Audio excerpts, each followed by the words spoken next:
biasa ya. Libur-libur masih banyak juga yang datang. Oke. Sore ini kita akan belajar sesuatu yang jarang diajarkan di gereja sebenarnya. Tapi sangat-sangat penting. Alkitab adalah firman kebenaran. Word of truth. Logos tes aleteias. Firman kebenaran. Kalimat-kalimat kebenaran. Hikmat tentang kebenaran. Isinya kebenaran. Utuh.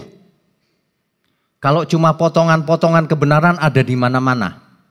Tapi kalau yang utuh hanya ada di Alkitab. Tanpa mengerti kebenaran, seseorang itu seperti buta dan tuli. Tidak dapat menangkap maksud Tuhan dalam setiap peristiwa dalam hidup kita. Gak bisa menangkap kalau orang gak mengerti kebenaran. Jadi sebenarnya Tuhan berbicara dengan setiap individu dengan berbagai cara. Lewat kejadian-kejadian dalam hidup kita juga. Cuma masalahnya ada orang yang tanda kutip buta dan tuli. Tidak bisa menangkap apa maksud Tuhan dalam kejadian-kejadian itu. Kenapa tidak bisa menangkap? Karena tidak peka. Ibarat pemancar, sinyalnya sudah kuat dari Tuhan. Tetapi penerimanya yang tidak bisa menerima. Karena frekuensinya beda. Jadi seolah-olah kok nggak ada suara ya. Seolah-olah tidak ada artinya kejadian demi kejadian. Karena tidak peka. Tidak mengerti kebenaran. Jadi tidak peka akhirnya. Kita sudah belajar dari pertemuan kita yang lalu. Bahwa Allah turut bekerja dalam segala hal untuk mendatangkan kebaikan. Roma 8 ayat 28. Kalau di sini salib, misalnya kita hidup di sini, ini 2017, dan kematian kita ada di depan.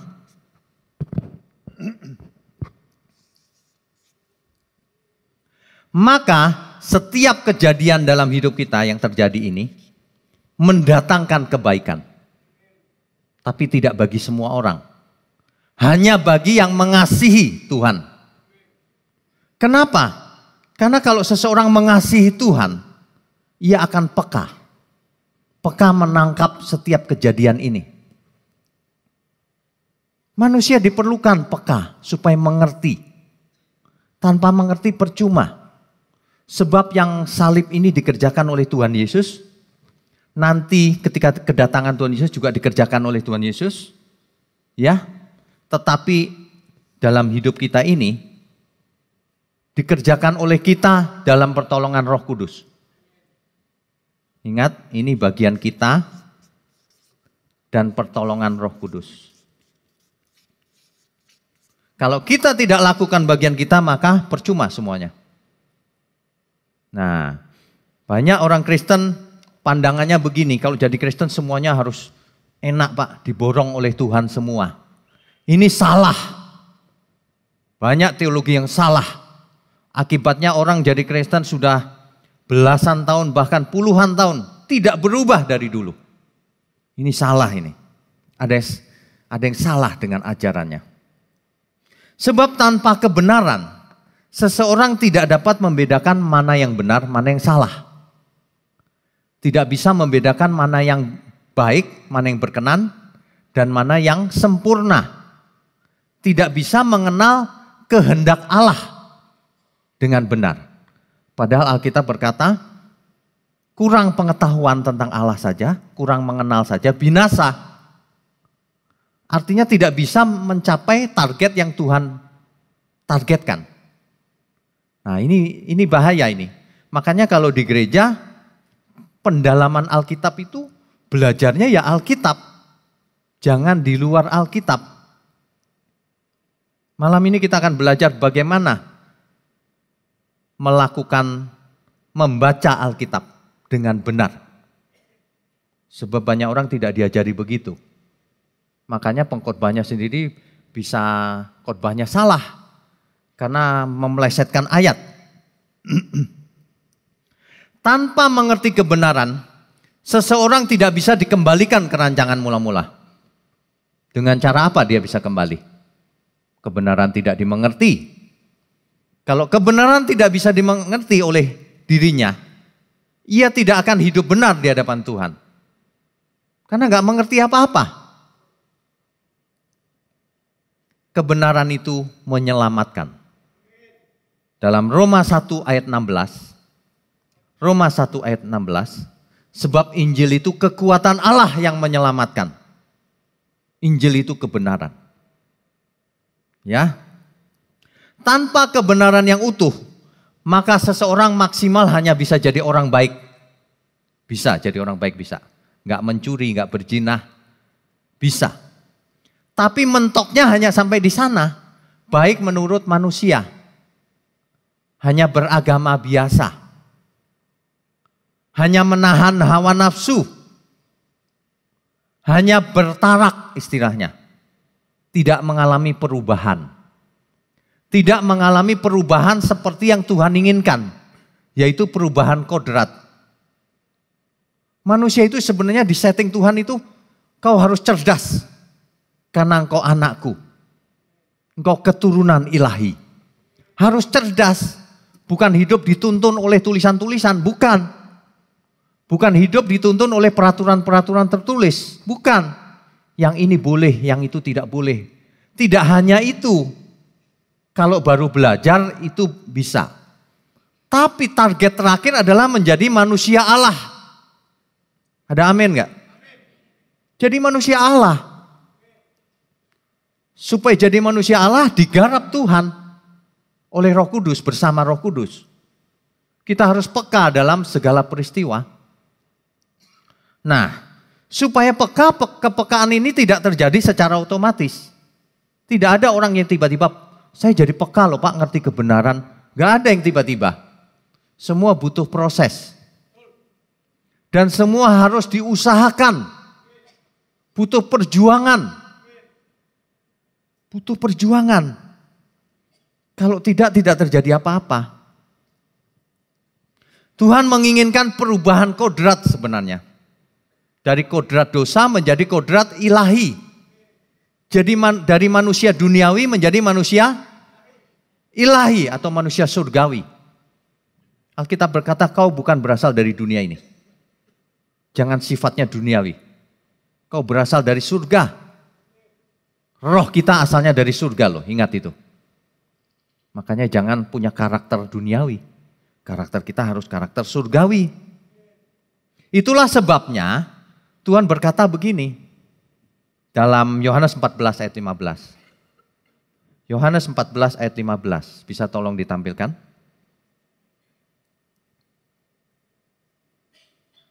Yohanes pasalnya yang ke-14, ayatnya yang ke-15. Tuhan tidak menginginkan seorang pun binasa.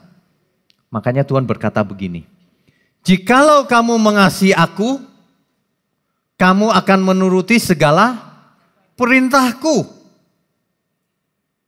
Perintah, hukum, peraturan, keinginan, kehendak Tuhan.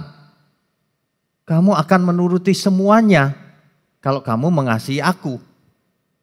Tuhan mencoba mengekspresikan keinginannya yang luar biasa. Dengan berbagai kalimat, dengan berbagai firman. Itulah sebabnya di Yakobus 4 ayat 5, bukan tanpa alasan kalau kitab suci berkata bahwa roh yang ditempatkan Allah dalam diri manusia diingininya dengan cemburu. Jangan ada yang binasa, maksudnya begitu. Ya. Barang siapa memegang perintahku dan melakukannya, dialah yang mengasihi aku. Yohanes 14 ayat 21 itu. Kalau orang tidak melakukan itu, dia memang tidak mengasihi Tuhan. Terserah dia mau rajin ke gereja, mau doa 10 jam setiap hari, tapi tidak melakukan, kau tidak mengasihi Tuhan. Apalagi kalau melakukan hal-hal yang memalukan. Ke gereja rajin, ke pendalaman Alkitab rajin, nipu kiri kanan, jalan terus. Mengerikan loh manusia itu. Manusia itu mengerikan. Kita heran juga ada orang seperti itu. Heran. Saya cuma mau kasih tahu begini. Alkitab berkata, kalau kamu tahu tapi kamu lakukan juga, dosamu kekal. Enggak diampuni. Kalau orang luar sana buat jahat masih lumayan, bukannya boleh ya. Enggak ngerti kebenaran, kan lumayan. Ini mendengar firman yang benar, kelakuannya masih enggak benar. Buat apa duduk di sini? Tuh. Kenapa Pak? Kok betul-betul? Ini memang benar. Oleh karena itu setiap hari kita mesti tahu caranya belajar. Caranya mengenal Allah. Dengan berbagai cara. Salah satunya harus mengerti firman, belajar Alkitab. Kalau orang tidak mau belajar Alkitab, lalu belajar dari mana? Ada hamba Tuhan yang berkata begini, saya itu tidak perlu baca Alkitab Pak. Tuhan bicara sama saya. Kalau memang Tuhan bicara sama you, apa yang you katakan atau khotbahkan, pasti tidak bertentangan dengan Alkitab. Pasti. Tapi kalau itu bertentangan, kau bohong. Lebih baik batu kilangan diikatkan di lehermu dan kau dibuang ke laut. Supaya kau tenggelam aja sana. Daripada menyesatkan anak-anak Allah. Amin ya. Tapi begini, Bapak Ibu jangan mau disesatkan. Harus pintar. Harus cerdas mengerti firman Tuhan. Sebab firman Tuhan ini ditulis dengan berbagai cara agar manusia bisa selamat mengenal Allah yang benar maksudnya. Sore ini kita akan belajar bagaimana membaca Alkitab dengan benar. Karena itu perlu. Karena kalau enggak salah sangka semua Pak. Karena di luaran itu banyak beredar khotbah-khotbah yang berupa plesetan sebenarnya. Plesetan dari Injil atau Alkitab. Itulah Injil yang lain yang diberitakan Yesus yang lain. Yesus fantasi. Bukan Yesus yang di Alkitab. Wah, mengerikan loh. Ini benar-benar mengerikan nih. Kita harus belajar Alkitab. Harus. Kalau Bapak Ibu ditanya Alkitab itu apa? Jawabannya apa? Kalau Bapak Ibu ditanya Alkitab itu apa Bu? Seandainya Bapak Ibu punya perpustakaan, mau ditaruh di mana Alkitab itu? Apakah di tempat rak buku sejarah? Apakah di rak filsafat? Atau rak puisi? Ataukah di rak apa? Agama? Setiap orang bisa punya pandangan yang berbeda. Alkitab kita itu berisi berbagai macam bentuk sastra juga. Puisi ada nggak Bu? Ada. Mazmur ada. Ada sejarah? Ada. Luar biasa ya, sejarah. Ada apa lagi? Filsafat? Ada. Ada Injil, keselamatan. Ada surat-surat. Suratnya Paulus kepada banyak jemaat. Ada kitab apokaliptik. Wahyu, kitab Daniel, cerita tentang akhir zaman. Seperti kitab ramalan. Tapi tidak disebut ramalan, nubuatan, profesi. Mana ada kitab yang begitu?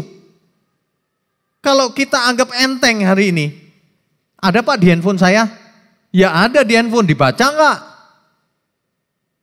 Yang penting dimengerti apa enggak? Jangan sampai Alkitab di rumah di mana-mana ada. Tapi enggak pernah dibaca. Waduh, kolektor. Alkitab bahasa Indonesia ada. Alkitab bahasa Batak ada. Bahasa Jawa ada. Bahasa Inggris banyak. ada King James, ada NIV, ada NAV, dan sebagainya. Ini kolektor apa-apa ya? Dia pikir kalau banyak Alkitab terus setan takut gitu ya. Banyak loh orang berpikir mistik seperti itu. Enggak pengaruh Pak, Bu. Itu kertas biasa. Yang pengaruh itu isinya. Kita mesti belajar loh bagaimana mengekstrak kebenaran Alkitab. Banyak orang yang dilakukan bukan mengekstrak, tapi memasukkan idenya ke dalam Alkitab. Contohnya begini, saya mau khotbah tentang berkat. Saya cari di Alkitab semua yang tentang berkat. Lalu saya khotbahkan aja gitu. Itu namanya mau memasukkan ide saya ke dalam Alkitab. Itu namanya eisegesis. Sore ini seperti kuliah, tetapi dalam bentuk praktis. Itu namanya eisegesis. Memasukkan ide-idenya sendiri pakai ayat. Cari ayat pendukung soalnya. Saya lagi mau cari jodoh nih, cari ayat-ayat yang jodoh. Mencari ayat pendukung untuk idenya dia, nggak dapat apa-apa yang begitu. Apalagi yang pengertiannya mistik. Saya mau bisnis, boleh nggak ya Tuhan ya? Kasih saya tanda. Lalu dia buka Alkitab dalam nama Yesus. Mistik begitu pikirannya. Kekanak-kanakan. Kebenaran nggak bisa dipelajari dengan cara itu. Kita harus lakukan eksegesis. Apa itu? Apa yang Alkitab katakan, keluarkan maksudnya. Jangan kita yang ngarang-ngarang. Eksegesis, keluar dari Alkitab maksudnya. Jadi kalau kita baca Alkitab mesti sesuai dengan yang Alkitab katakan. Jangan dirubah-rubah, jangan ditambahin, jangan dikurangi. Hidup ini cuma sekali loh. Kalau kita salah kebenarannya, rugi kita. Gak nyampe ke target yang Tuhan targetkan. Sebab Tuhan targetkan kau harus sempurna. Seperti Bapak sempurna. Mau sempurna dalam segala hal mesti benar dong. Jangan buat salah. Termasuk waktu belajar Alkitab, jangan salah. Ya, ada amin ya. Kita baru mau masuk nih. Alkitab itu firman Tuhan yang ditulis secara progresif. Dari Kejadian sampai Wahyu. Ingat kata-kata progresif. Waktu Kejadian ditulis, dunia belum seperti hari ini. Masih sederhana, masih primitif bahkan. Nggak ada teknologi. Adam bergaul dengan tumbuh-tumbuhan dan hewan. Hawa juga belum ada kan awalnya. Kemudian diciptakan dari tulang rusuk. Kan artinya ada kisahnya dari awal. Betul? Kemudian baru lahir Israel kemudian hari. Israel diberi Taurat. Tapi Taurat tidak bisa menyempurnakan. Datanglah Sang Mesias. Kan progresif ceritanya. Progresif. Semakin hari semakin sempurna yang datang.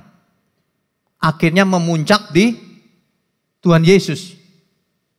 Puncak ajaran kebenaran itu Tuhan Yesus. Katakan amin. Hari ini saya bingung. Ada orang ngakunya Kristen yang dibaca bukan firman Tuhan Yesus. Dia menghindar dari ayat-ayat yang Tuhan Yesus katakan. Yang dicomot perjanjian lama terus. Itu pun pilih-pilih. Kamu melakukan eisegesis, bukan eksegesis.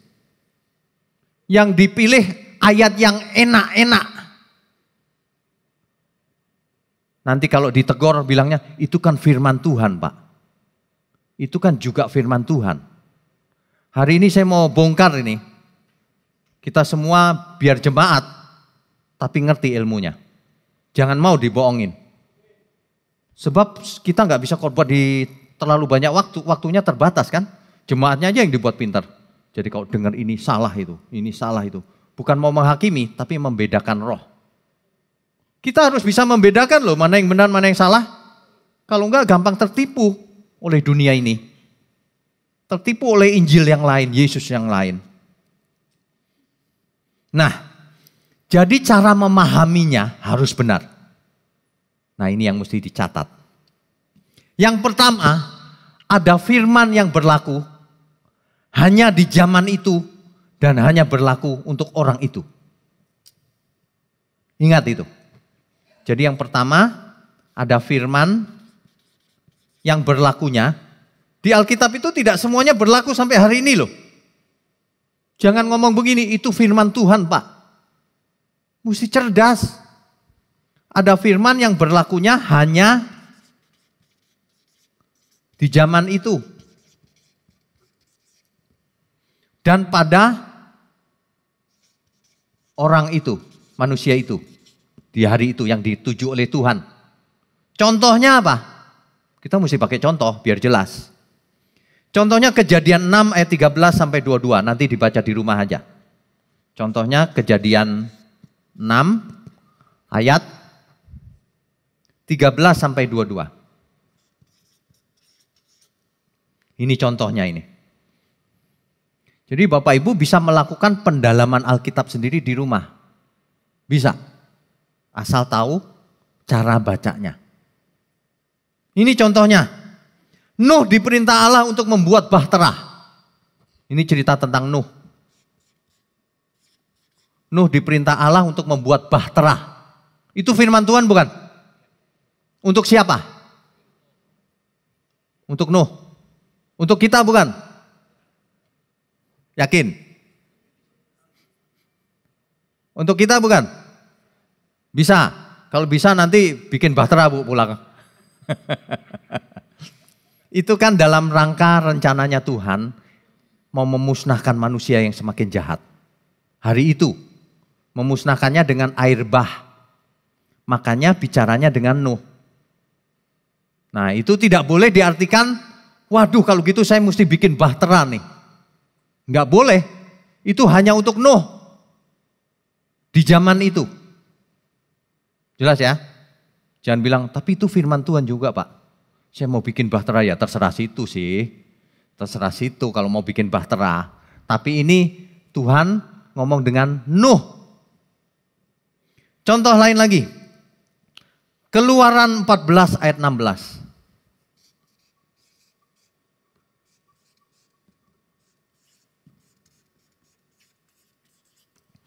Ini Tuhan memerintahkan Musa membelah laut dengan tongkatnya.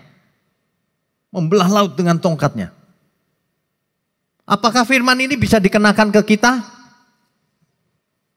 Bayangin Pak kalau ada orang yang, ini firman Tuhan nih. Aku mau tes apakah kebenaran apa bukan. Dia ke Ancol sana. Dia bawa tongkat. Dia pukul air laut Ancol. Kok nggak ngaruh? Kan firman Tuhan.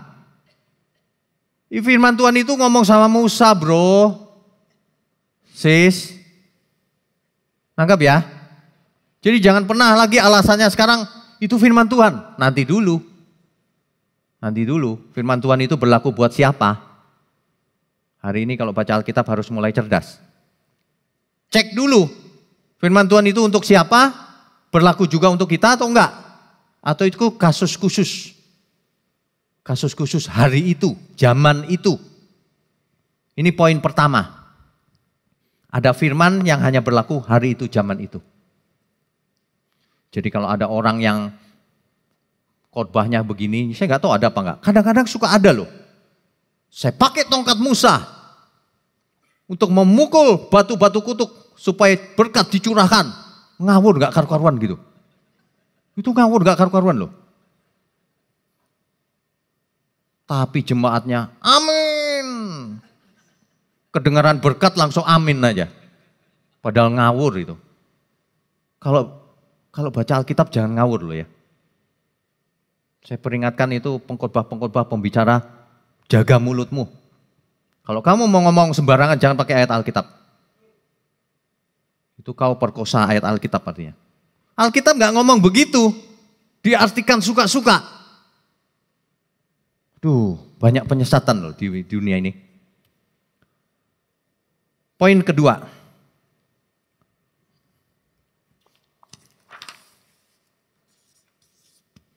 Ada firman yang hanya berlaku untuk Israel. Ada. Kalau Tuhan berikan Taurat, untuk siapa itu? Untuk Israel. Galatia 3 ayat 19. Galatia 3 ayat 19.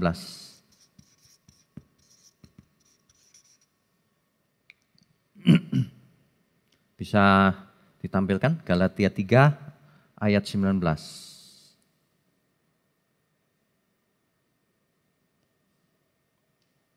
Ya. Kalau demikian, apakah maksudnya hukum Taurat?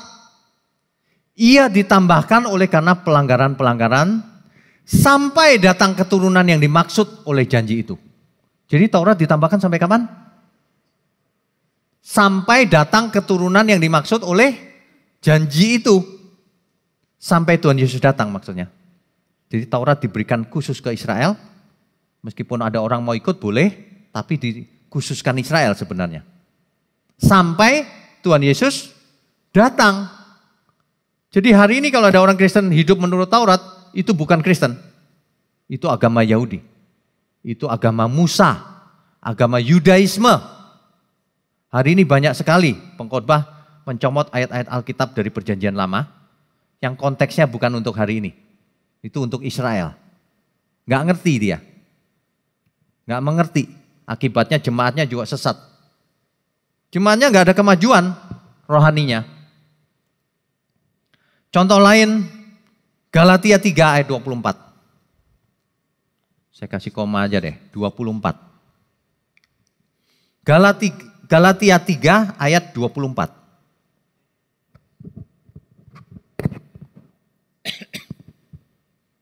Jadi hukum Taurat adalah penuntun bagi kita sampai Kristus datang. Supaya kita dibenarkan karena iman. Sampai Kristus datang. Ya, kalau kita baca ayat ini jelas dong. Rupanya ada firman yang berlaku hanya untuk Israel. Setelah Kristus datang, kebenaran untuk seluruh dunia, tidak hanya untuk Israel. Jadi kalau ada orang ngomong, Yesus itu hanya untuk Israel itu. Dia nggak mengerti. Baca dong yang teliti. Dia tidak mengerti. Padahal Yesus datang untuk menebus dosa dunia. Seluruh dunia artinya. Ya. Roma 10 ayat 4 dicatat.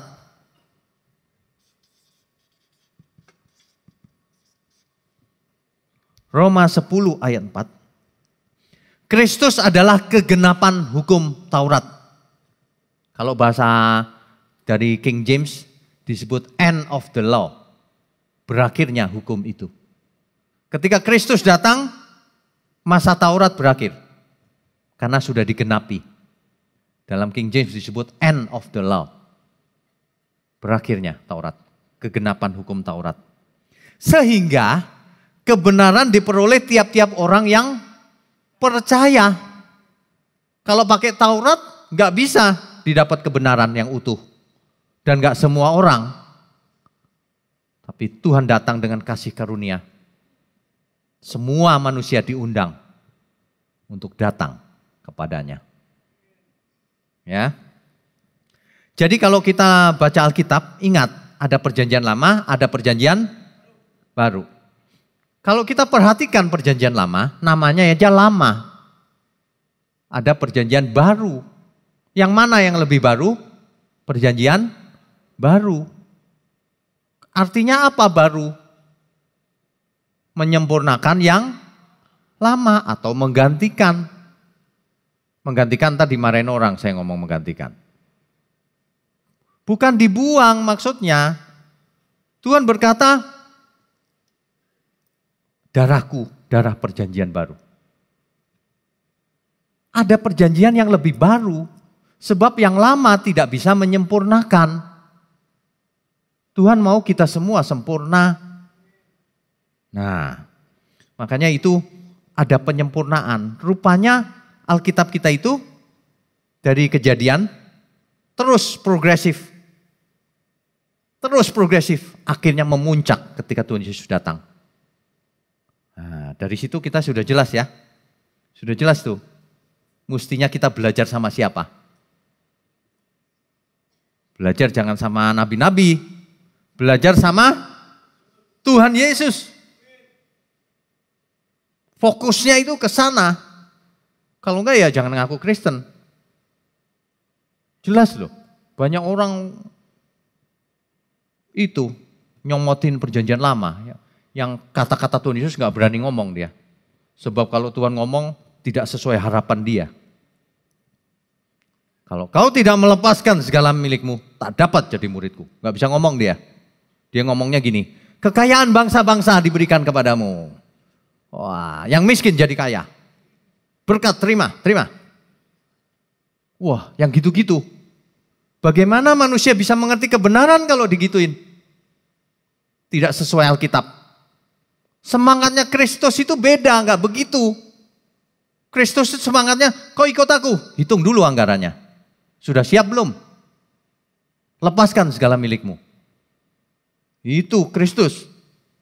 Bukan yang menyenangkan hati. Banyak orang enggak suka kalau dengar beginian. Padahal ini kata-kata Kristus loh. Bukan kata-kata saya. Ini kata-kata Alkitab, baca aja sendiri. Hari ini kita mau belajar dengan benar. Poin nomor 2 apa? Firman ada yang berlaku hanya untuk Israel. Kalau kekayaan bangsa-bangsa diberikan, itu kepada siapa? Israel. Makanya keuangan dunia dikuasai oleh orang-orang Israel. Kita enggak. Orang Kristen banyak yang teraniaya. Banyak. Banyak juga yang ditipu oleh sesamanya. Banyak. Ya. Poin nomor 3.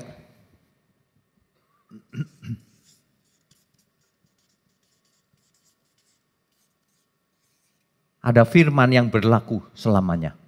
Inilah yang paling utama. Karena orientasi kita adalah kekekalan. Berlaku selamanya. Yang mana itu? Itulah yang harus dikejar. Supaya kita mengerti kebenaran. Ya. Contohnya, misalnya salah satu aja deh yang sering kita baca. Yohanes 1 ayat 12. Barang siapa menerimanya, diberinya kuasa supaya menjadi anak-anak Allah. Yang dimaksud barang siapa menerimanya itu siapa? Israel? Tidak hanya Israel. Yunani? Tidak hanya Yunani. Seluruh umat manusia diundang untuk menerimanya. Yang menerimanya diberi kuasa, diberi eksosia, supaya menjadi anak Allah. Tidak otomatis, diberi hak istimewa, yaitu mereka yang percaya dalam namanya. Ayat ini berlaku selamanya enggak? Selamanya. Makanya kita harus tahu berlaku selamanya. Salah satunya lagi ada ayat yang seolah-olah tidak berlaku selamanya. Tapi perhatikan baik-baik, itu berlaku. Di kitab Roma dikatakan engkau lebih dari sekedar pemenang. Itu Paulus nulis kepada siapa itu? Jemaat di Roma, bukan jemaat di Jakarta. Tapi itu berlaku enggak buat kita? Itu berlaku kalau kita seperti jemaat di Roma. Kalau enggak ya enggak berlaku. Kalau orang yang mintanya berkat melulu enggak berlaku, sorry. Jemaat Roma enggak memperhatikan berkat. Jemaat Roma itu udah siap mati. Jelas ya? Jadi kita makin hari harus makin cerdas. Dunia makin jahat soalnya. Kita ini seperti menyuntik antibiotik ini sebenarnya. Antibiotik dosis tinggi. Jadi kalau ada pengkhotbah, salah gitu udah kebal. Tapi nggak boleh menghakimi ya. Jangan pernah salah pak, nggak boleh. Diam aja, udah kebal. Terhadap kesesatan bisa kebal kalau orang ngerti kebenaran. Oke. Yang keempat, Kalau kita tahu bahwa ada firman yang hanya kasus tertentu, hanya Israel, kemudian ada yang berlangsung selamanya. Yang keempat, kalau kita baca Alkitab harus sesuai konteks, perhatikan konteksnya. Sebab salah membaca konteks, salah kita menentukan apakah firman ini berlaku. Apakah artinya bisa salah. Salah Pak kalau konteksnya salah.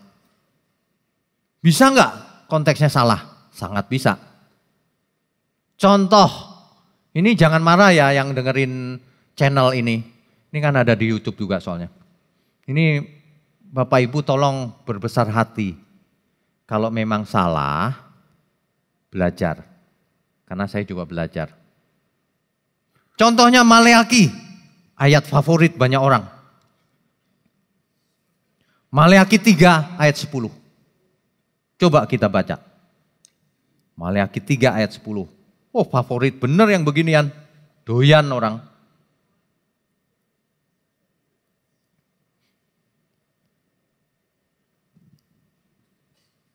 Saya bacakan ya. Ini semua orang suka soalnya kalau dengar ini. Bawalah seluruh persembahan persepuluhan itu ke dalam rumah perbendaharaan. Supaya ada persediaan makanan di rumahku dan ujilah aku. Firman Tuhan semesta alam. Apakah aku tidak membukakan bagimu tingkap-tingkap langit dan mencurahkan berkat kepadamu sampai berkelimpahan. Luar biasa loh ini ayat ini. Siapa yang gak doyan? Dicurahkan berkat sampai berkelimpahan. Luar biasa loh. Gak ada yang amin di sini ya. Beda ya, biasanya kalau saya baca ini aminnya paling kenceng Bu. Di mana-mana tuh, dari kiri ke kanan, dari depan sampai belakang. Bisa begitu loh. Coba kita perhatikan konteksnya. Ini, ayat-ayat ini, Tuhan sedang menjanjikan berkat atau Tuhan sedang marah? Mesti diperiksa konteksnya. Jangan sembarangan begitu. Maleaki 3 ayat 10. Berkat dicurahkan. Perhatikan baik-baik. Konteksnya apa? Ini sebenarnya ada namanya konteks dekat, Bu. Konteks dekat itu kalau mau tahu konteksnya, bacalah ayat-ayat yang di dekat situ. Nggak usah jauh-jauh. Jelas ya maksudnya ya. Contohnya ini Maleaki 3 ayat 10. Konteksnya apa ini sebenarnya? Coba kita cari mundur berapa ayat, maju berapa ayat, nanti ketemu. Nanti ketemu. Ternyata nggak usah jauh-jauh. Mundur aja 1 ayat. Coba baca 1 ayat. Ayat 9. Baca yang kenceng Bu, Pak.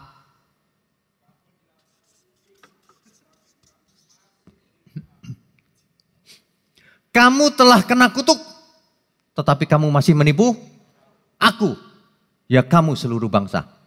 Jadi kalau orang mau nyomot ayat 10, berarti dia kena kutuk. Lagi dimarahin oleh Tuhan. Nangkep gak maksud saya? Ini kan seperti surat gitu, surat cintanya Tuhan kan.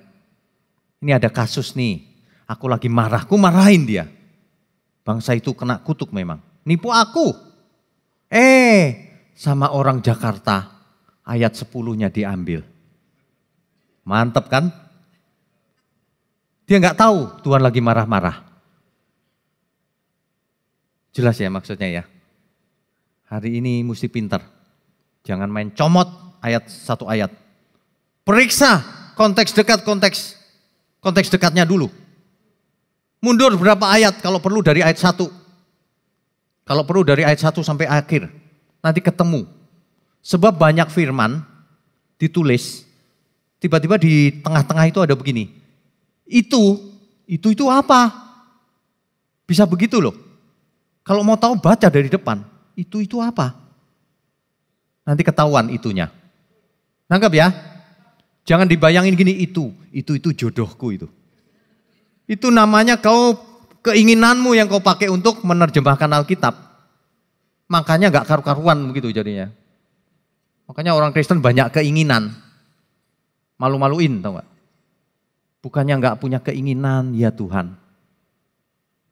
Aku gak mau punya keinginan lagi. Mestinya begitu, makin banyak keinginannya.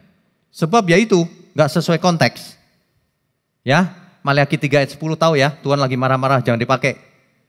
Kalau mau dipakai ya silakan situ. Berarti kau bangsa yang dikutuk. Oke. Contoh satu lagi deh. 1 Petrus 2 ayat 24. 1 Petrus 2 ayat 24. 1 Petrus 2 ayat 24. Ini ayat terkenal semua. Sering dibaca. Coba dibaca. 1 Petrus 2 ayat 24.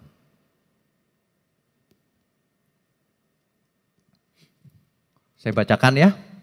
Ia sendiri telah memikul dosa kita di dalam tubuhnya di kayu salib. Supaya kita yang telah mati terhadap dosa. Kita di sini itu yang telah mati terhadap dosa. Kalau yang belum mati, sorry ya. Ayat ini gak buat kau. Ngerti cara bacanya ya. Supaya kita yang telah mati terhadap dosa. Yang belum mati terhadap dosa, ayat ini bukan buat kau. Jangan GR. Ini jelas sekali ini. Koma, hidup untuk kebenaran. Kalau kau nggak hidup untuk kebenaran, ayat ini bukan untukmu. Sorry.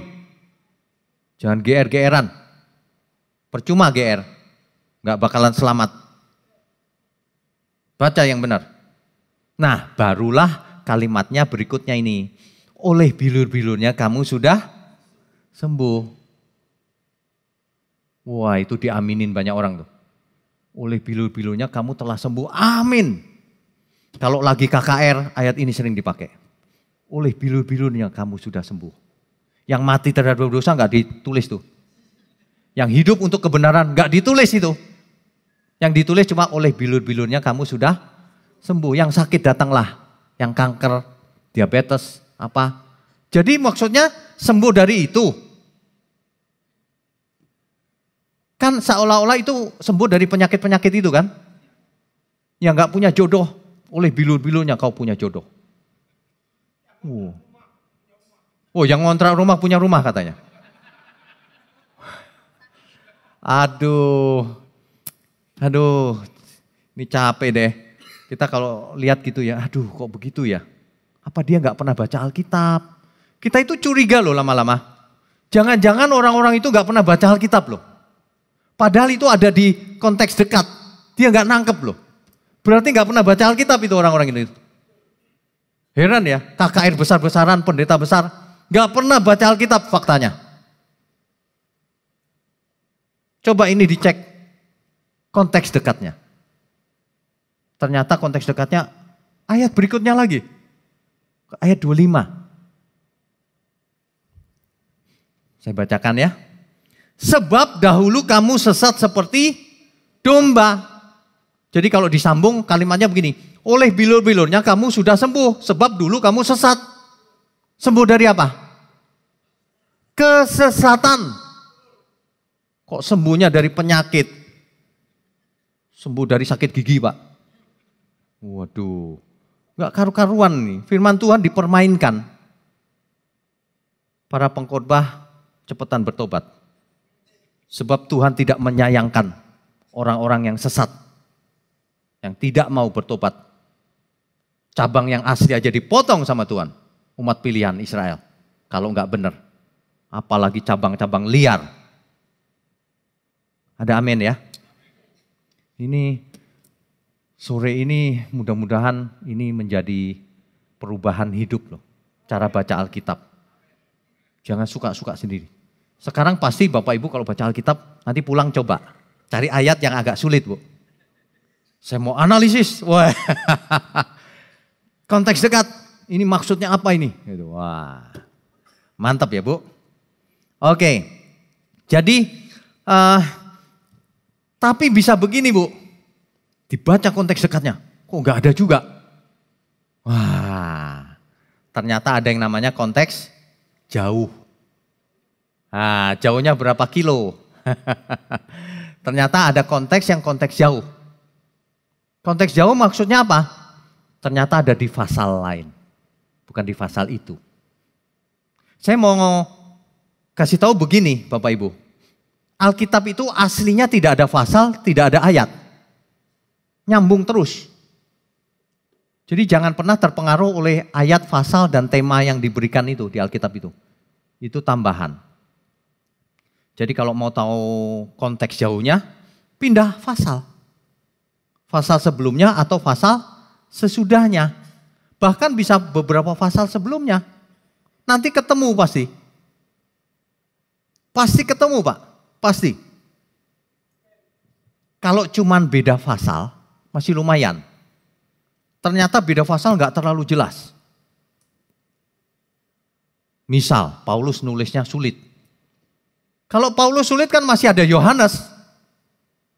Betul ya? Bukan tanya tetangga, masih ada Yohanes. Karena seluruh Alkitab itu ditulis, semuanya mengarah ke kebenaran. Tidak mungkin bertentangan. Tidak mungkin bertentangan. Kalau ada ayat yang seakan-akan bertentangan, itu salah mengerti orang itu. Enggak mungkin bertentangan Pak. Pasti konteksnya berbeda. Pasti konteksnya berbeda. Makanya Bapak Ibu kalau di pasal-pasalnya kelihatannya agak sulit, tanya ke yang lain, Yohanes. Tulisan Yohanes, tulisan Lukas, tulisan yang lain. Iya kan? Tanya penulis yang lain, tapi masih di dalam satu Alkitab. Itulah makanya poin berikutnya. Ini tadi poin berapa? 4 ya. Poin ada yang namanya apa tadi? Konteks jauh. Pasal berbeda.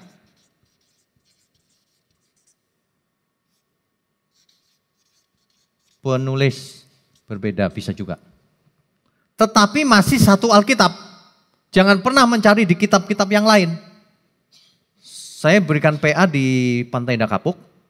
Ada salah satu ibu nanya begini, Pak, menurut kitab Henok, bla bla bla bla bla gitu. Saya bilang kitab Henok. Kitab apa Bu? Rupanya dia punya banyak kitab. Nah, jadi Bapak Ibu kalau mau mencari arti yang sebenarnya harus strict pada Alkitab. Makanya disebut poin keberapa tadi? 5 sekarang. Makanya harus Alkitabiah. Bukan ayatiah. Bukannya huruf besar nih.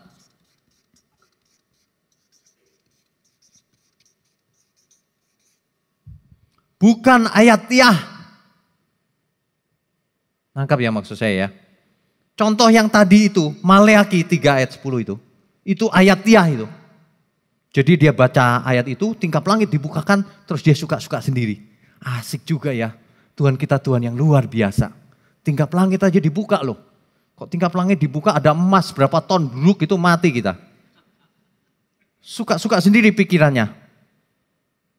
Waduh, itu tidak Alkitabiah namanya. Itu ayatiah. Pokoknya kalau kita ketemu satu ayat, jangan pernah membuat kesimpulan dari satu ayat. Salah dia pasti. Jangankan satu ayat, beberapa ayat aja belum tentu. Lihat tulisan yang lain. Apa benar begitu? Ya, oke. Alkitabiah, bukan ayatiah. Makanya kalau ada orang yang nanya begini, kalau kita ngomong ya, Tuhan Yesus itu mengosongkan dirinya sehingga ia digoda iblis dan bisa berdosa, tetapi ia memilih tidak berdosa. Mana Pak ayatnya? Kok ngomong Yesus bisa berdosa? Itu dia, orang suka ayatiah. Itu sama aja dengan orang nanya begini, mana ayatnya dilarang merokok? Ya nggak ada, mau dicari konteks dekat, konteks jauh tetap nggak ada semuanya. Karena hari itu belum ada rokok. Iya kan? Tapi apakah Alkitab melarang perbuatan yang tidak menyenangkan Tuhan? Iya jawabannya, ayatnya banyak. Jadi banyak ayat mendukung suatu pengertian, itulah kebenaran. Jelas ya? Jangan mencari-cari pembenaran. Biasanya orang yang mencari pembenaran itu ayatiah. Aku benar nih ayatnya nih. Tanpa lihat konteksnya. Aku benar kok kalau ngasih perpuluhan dibalas oleh Tuhan. 30 kali, 60 kali, bahkan 100 kali. Benar? Mana ayatnya? Gak ada. Bahkan gak ada ayatnya itu. Ini yang dipakai Maleaki. Kalau tingkap langit dibukakan Pak, berkat dicurahkan tidak hanya 100 kali. Wah lebih. Ngarang-ngarang itu. Wong ini Tuhan lagi marah-marah. Tuhan lagi marah-marah. Kok dicomot? Nah, setelah ini Bapak Ibu lebih pintar dari para pengkhotbah yang ngaco-ngaco itu. Amin. Alkitabiah, bukan ayatiah. Yang berikutnya.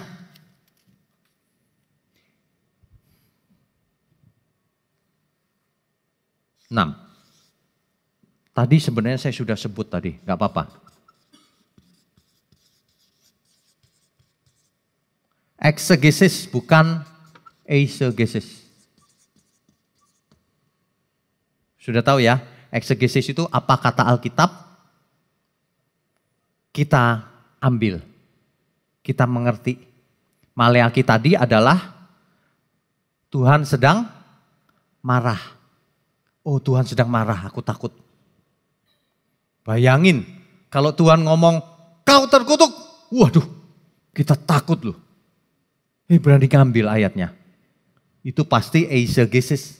Dia lagi idenya enak juga ya kalau kaya ya. Matre kau.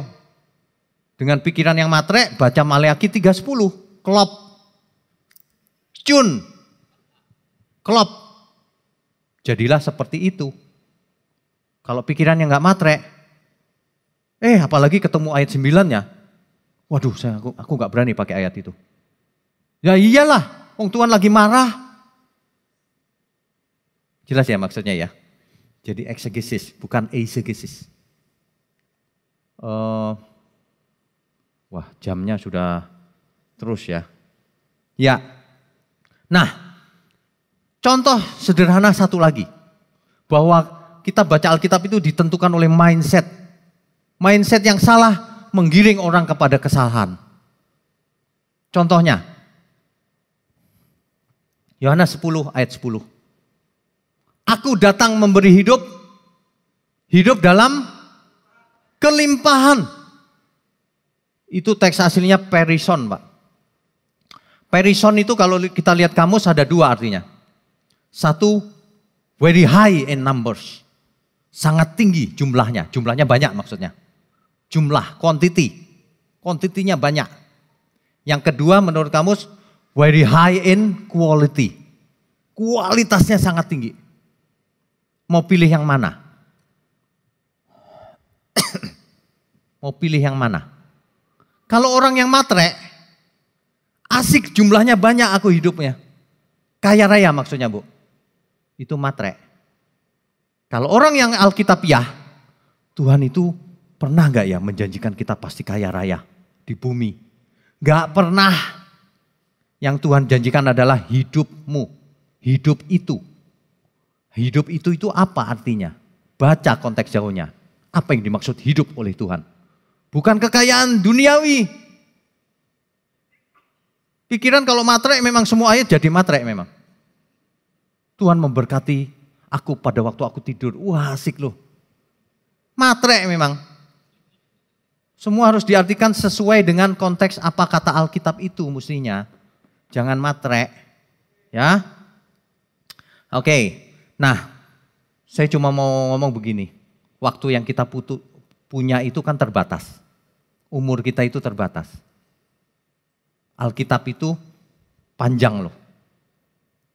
Puncaknya ada di siapa? Kebenaran Tuhan Yesus. Mulai hari ini baca lagi Alkitab dengan cara yang berbeda. Baca apa kata Tuhan Yesus. Setiap kata-kata Tuhan Yesus salin. Itu intinya itu, Bu. Itu intinya, dan itu tidak bisa ditawar dengan apapun. Kalau ada ayat lain di perjanjian lama yang bertentangan, ayat itu yang harus dibuang. Karena ini kata-kata Tuhan Yesus. Jelas ya? Amin. Mulai sekarang cari itu di Alkitab kata-kata Tuhan Yesus. Wah, kata-kata Tuhan Yesus itu mantap, Bu. Kalau kau tidak melepaskan diri dari segala milikmu, tak dapat jadi muridku. Itu aja udah panjang ceritanya pasti. Ya kan? Kalau kau mengasihi aku, kau pasti menuruti segala perintahku. Wah, kata-kata Tuhan Yesus luar biasa. Itu inti kebenaran. Makanya pusaran kebenaran ada di perjanjian baru. Tulisan para rasul juga. Intinya di sana, perjanjian lama memuat pengenalan akan Allah. Betul. Sejarahnya Israel, betul. Dulu bagaimana orang banyak salah, betul. Sebagai boleh dibaca, tapi intinya di perjanjian baru. Kata-kata Tuhan Yesus sendiri. Kata-kata Tuhan yang turun dari surga. Kau gak mau baca, jangan ngaku Kristen. Kau beragama Musa berarti. Ya. Yang ketujuh. Itu yang ketujuh. Puncaknya di kata-kata Tuhan Yesus. Mulai hari ini dicatat, sering saya berapa akhir-akhir ini ngomong, catat, kumpulin di buku sendiri, atau ditempel di tembok-tembok, seperti anak sekolah minggu. Ketika tidur di sampingnya ada ayat, kata-kata Tuhan Yesus. Balik ke kiri, ada lagi. Makan, ada lagi di meja makan. Pasti hebat, pasti. Karena langsung kebenaran masuk. Kata-kata Tuhan Yesus. Itu nomor satu. Nah, contohnya sekarang. Yang terakhir, closing. Sudah jam 8 ya. Yohanes 5 ayat 39 sampai 40. Penutupan. Yohanes 5 ayat 39 sampai 40. Di situ dikisahkan ada seorang, nah ini dia. Kamu menyelidiki kitab-kitab suci, kalau saya boleh kontekstualkan hari ini, kamu rajin ke PA, kamu rajin belajar PA di sini, belajar kebenaran, sebab kamu menyangka bahwa olehnya dengan belajar itu, kamu mempunyai hidup yang kekal. Kau pikir kau bisa hidup kekal ya dengan belajar kitab-kitab suci itu ya? Tapi konteksnya hari ini yang itu Yohanes tulis itu adalah perjanjian lama. Kitab sucinya. Tetapi walaupun kitab-kitab suci itu memberi kesaksian tentang aku, padahal perjanjian lama itu memberikan kesaksian tentang aku. Ayat berikutnya. Namun kamu tidak mau datang kepadaku untuk memperoleh hidup itu. Kamu gak mau datang supaya kau mempunyai hidup itu. Nah, ini kalau dibaca dengan cara yang benar, itu bisa mendalam, Bu. Kalau orang baca perjanjian lama, kitab suci waktu itu, kalau hari ini ya PA deh. Orang berharap dengan ikut PA rajin lalu masuk surga. Lalu bisa sempurna. Kamu gak mau datang kepada Tuhan. Kalau hari itu datang itu, kata-kata datang itu seolah-olah datang gitu, Bu. Udah datang nih aku. Bukan, perhatikan konteksnya. Orang-orang itu belajar kitab suci tentu datang dong dia ke bait Allah, ke sinagoga, ke rumah-rumah ibadah. Bukan itu, datang kepada Yesus juga bukan datang fisiknya begitu. Erhomai, Bahasa teks aslinya, erchomai. Artinya bergabung, menyerahkan diri. Kau nggak menyerahkan diri, makanya kau nggak dapat hidup itu. Hidup itu, apa itu? Perhatikan konteksnya, nanti di rumah dicari sendiri ya. Pasti ketemu Bu. PR. Makanya untuk memperoleh hidup itu, hidup yang bagaimana itu? Hidup itu kan nggak jelas. Periksa konteksnya, nggak usah jauh-jauh, konteks dekat. Berapa ayat sebelumnya, kalau perlu dari ayat 1, nanti ketahuan tuh yang dimaksud hidup-hidup apa. Gitu caranya belajar kebenaran. Nah yang lebih penting adalah bukan teorinya begini, dilakukan apa enggak. Balik ke gambar ini ya. Allah turut bekerja dalam segala hal untuk mendatangkan kebaikan. Kalau orang mengerti Alkitab, mengerti firman Tuhan, dia mengenal Allah lebih baik. Dia mengerti kehendak Allah, maka setiap kejadian yang menimpa dirinya, dia bisa menangkapnya, maksud Tuhan di balik itu. Peka dia. Maka terjadilah sinergi, terjadilah penyempurnaan oleh Roh Kudus dalam hidup kita. Amin. Itulah yang dimaksud dengan manusia diselamatkan karena anugerah, tapi tetap harus meresponi. Meresponi, bisa Alkitab gak otomatis. Ayo kerja keras, tulis, tempel di mana-mana supaya kita mengerti kehendak Tuhan. Karena hanya dengan itu kita bisa disempurnakan. Mulai dari mindset, mulai dari pengertian. Pengertian lalu dilakukan. Setelah dilakukan, naturnya berubah pelan-pelan menuju kesempurnaan. Iya kan? Roh Kudus tolong aku hidup tidak bercela sampai waktu menutup mata. Ku rindu seperti Yesus, kesukaanmu Bapa, hidup ini jadi berharga. Makanya ketika kita menutup mata, hari itu harusnya kita sudah sempurna. Ada amin? Hari ini saya mau ingatkan, mari kita bertobat lagi. Baik jemaat, aktivis, maupun para pengkhotbah di luar sana. Berkhotbah hari yang benar. Sebab Tuhan mempercayakan kebenaran itu sampai ke ujung bumi. Kepada kita semua. Jadilah saksi sampai ke ujung bumi. Amin. Amin. Beri kemuliaan untuk Tuhan.